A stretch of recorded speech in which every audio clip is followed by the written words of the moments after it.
I never imagined there would come a day when I'd walk away from my own dining table. For years, that table had been the heart of our home, a silent witness to birthdays, holidays, and endless conversations shared over cheap wine and pasta. But that night, something inside me quietly fractured, the way a glass slips from your hand before you even realize it's fallen. My name is Daniel. I've been married to Claire for 7 years. We were far from perfect, and no couple ever is, but I believed we were steady, comfortably predictable in the best sense. The kind of marriage where small arguments fade overnight and love hums along quietly, dependable, and familiar. What I didn't see was how that comfort had slowly transformed into distance. It began a few months earlier when Claire started her new job. She was thrilled, energized, motivated, glowing with new purpose, and I was genuinely proud of her.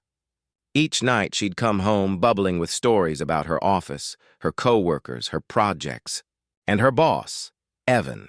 That name began to live in our home, lingering in conversations like an uninvited guest.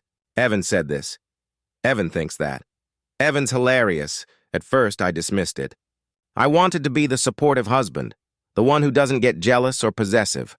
But the way her eyes lit up when she talked about him, that spark used to be mine. 2 weeks before everything fell apart, Claire started getting home later and later. When I asked why, her response was short and distant. Late meetings, no warmth, no further explanation, just words tossed over her shoulder while she scrolled through her phone. I knew something had shifted between us. I just didn't know how deep the crack had gone. That Friday, she mentioned that her team was having dinner, and that Evan would be there. She insisted I join them. I didn't want to, but refusing would have only started an argument. So I said yes. It'll be fun, she told me. I wish I could say she was right. We arrived at a chic downtown restaurant.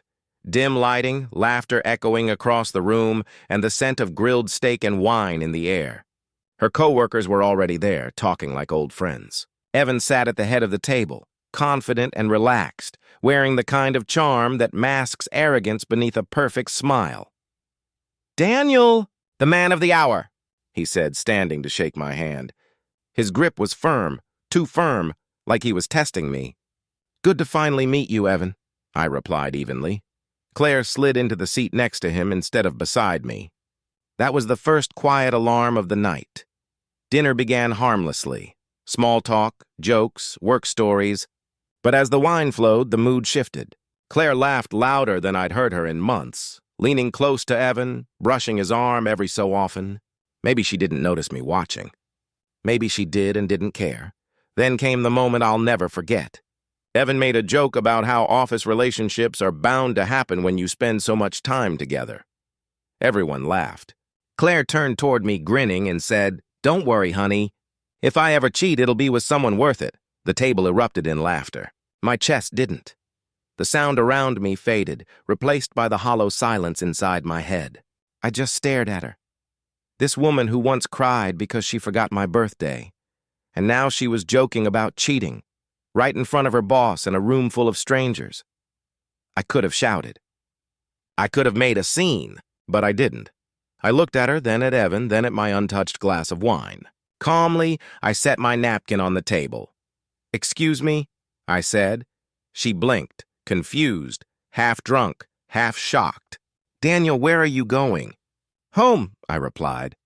"Enjoy your dinner." I stood and walked out, not fast, not slow, just steady. Each step felt like a piece of our marriage slipping from my shoulders. Outside, the night air was cold. My hands trembled, not from anger, but from realization. The kind that doesn't explode. It just sinks deep inside, heavy and final. I sat in my car for a long time, watching the warm glow of the restaurant fade through the windshield while their laughter carried faintly into the night. When I finally went home, I didn't slam doors or break anything. I simply sat on the couch and thought about the man I'd become, the one who mistook silence for patience, who tolerated late nights and half-truths, who confused emotional distance with independence. It was past midnight when Claire came home. Her heels clicked on the floor, sharp, hesitant, guilty. "You just left?" she said softly, as if I was the one who'd done something wrong. I looked up at her. "You humiliated me in front of strangers," I said. "You made our marriage into a punchline." "It was just a joke," she stammered, her voice trembling.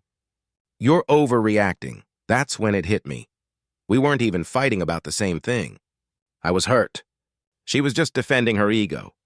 There was no bridge left between us. I stood, walked into the bedroom, and began packing a bag. "Daniel, please don't do this," she cried. I zipped the suitcase. "I'm not angry, Claire," I said quietly. "I'm just done pretending this is love." She didn't respond. Maybe she realized it was too late. Maybe she thought I'd cool off like always. But I didn't. I walked out with the same calmness I'd left the restaurant with, the kind of calm that unsettles more than rage ever could. That night, I checked into a cheap motel off the highway.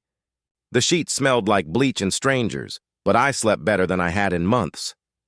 In the morning, my phone buzzed. Missed calls, messages, apologies. I didn't reply. Instead, I scrolled through old photos, anniversaries, vacations, lazy Sundays. They all looked staged now, like snapshots from a play I hadn't realized was ending. Sometimes people don't cheat with their bodies. They cheat with words, with attention, with laughter meant for someone else.